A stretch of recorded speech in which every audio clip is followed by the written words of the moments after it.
Sitting here with Olga, and we've had many nice conversations about the work we do and why, and I thought it would be nice if we recorded it and gave you a chance to hear what we do and why. And we decided to do it just spontaneously as we speak, and something comes up. We just record it. So there is no thought put into that preliminary, just spontaneous on the spot. So whatever comes, that's what it is. Sometimes might be something some interesting conversation or reflection, and sometimes maybe it's not. So it is what it is. So I want to make my part interesting. Go. I'm going to try. So the practice is turning into more and more acceptance of that moment of initial recognition that I exist. It's a sort of an emptiness. Nothing has been brought into form. I just sit in this place that I exist. And the more I can drop back to I exist and not into I exist as this person, as this body, as this relationship, the more I begin to see the freedom that comes, the spaciousness that's available when I'm not defining what I am and then have to defend that definition. How does that show up in your work? Well, in my case, I try to take what people already identified with and totally reduce it to the state of zero.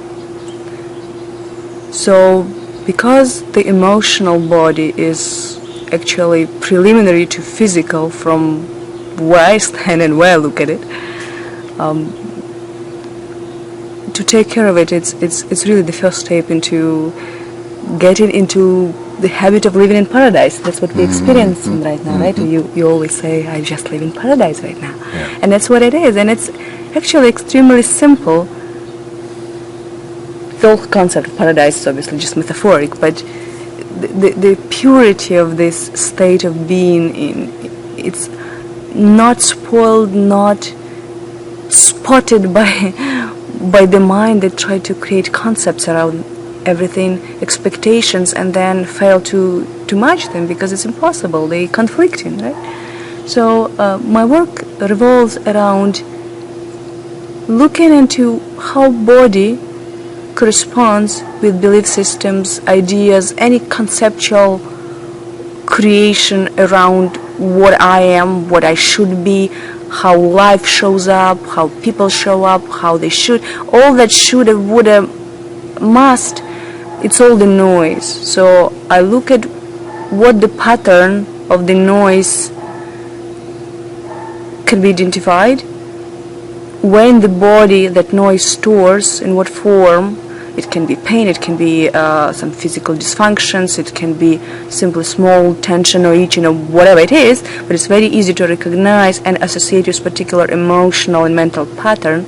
And then I use a number of different modalities, some that I simply learned during my few decades now, 33 and something, and some that I maybe I can say design, so something that comes as a byproduct of something that I played with and tested and look what works and what doesn't. So I call my system physio-hemodynamics, or category I would call it emotional fitness. And so we decided that Jen and I, or Hutch and I, that we will probably do it together as an integrated fitness program where he would focus on physical fitness, and maybe you add some component to that, because you as well do not just physical. I just don't know how we would categorize it. And my part is I call it emotional fitness, but as well there is component of physical. So it's kind of blend. So we call it integrated. Yet each of us has a different part in it. We didn't set up the structure for that because we were doing our work semi-separately so far. But I see it emerges, that work that can give a continuity.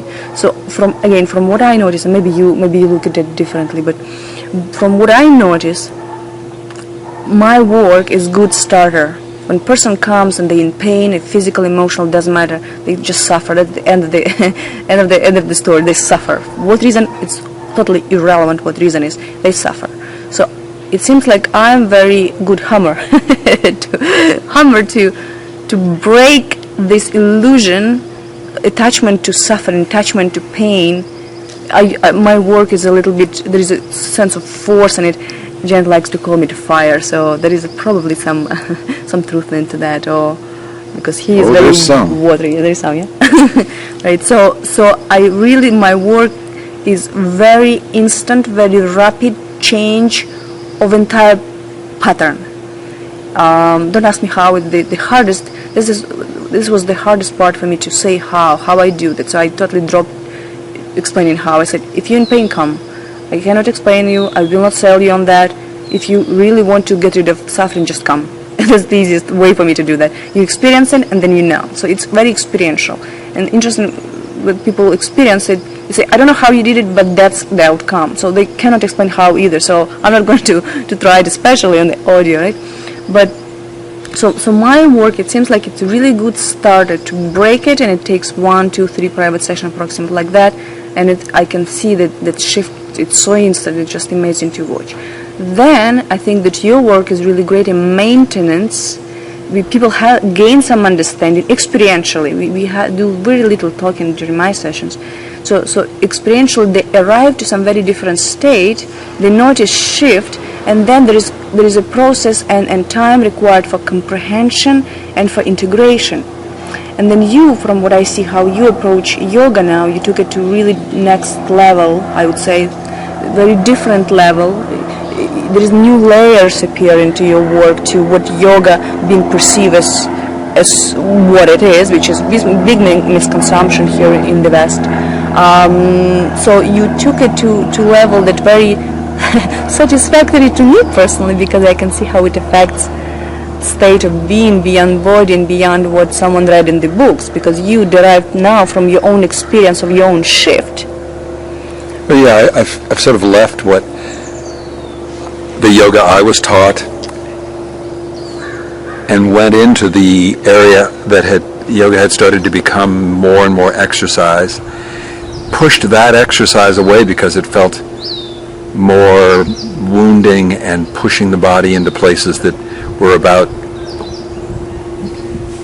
seeking again. I want a tighter butt, I want a better body, I want something. And it felt as though I was asking people to go right back and re-traumatize. I'm not getting what I really want. I have the illusion of I get fit and I lose weight and I sweat a lot. Plus my posture is not perfect. I cannot sit in that pose and other can. And all this competition in the mind keep rolling around. So yes, I really love where you're going with that right now. Please continue. And so there's a place now where the poses are all going as deep as possible. I'm not doing as many poses. I'm not interested in trying to do what anybody else is doing. I'm doing the true things that turn out to be true in my experience and the experience of the people who are showing up. And the workouts are really hard now. You know, for years I've stayed away from hard workouts, but the class is really hard in a sense. Don't sweat that much, but it's really hard. And my body is changing in ways, and the body of those who are doing this are changing in ways that are proving to me that it's really working. Healing in cases where people are coming in with bad backs, bad hips, bad shoulders, opening into ways that I didn't know how to use my hips. I didn't know how to use my shoulders. And now that I know that it's a matter of a use problem, not some structural problem, now I have a different relationship with my shoulder, and the energy you've already helped people break free from, they realize, oh, the energetic experience I was having was because I wasn't using it properly and I had a mistaken belief.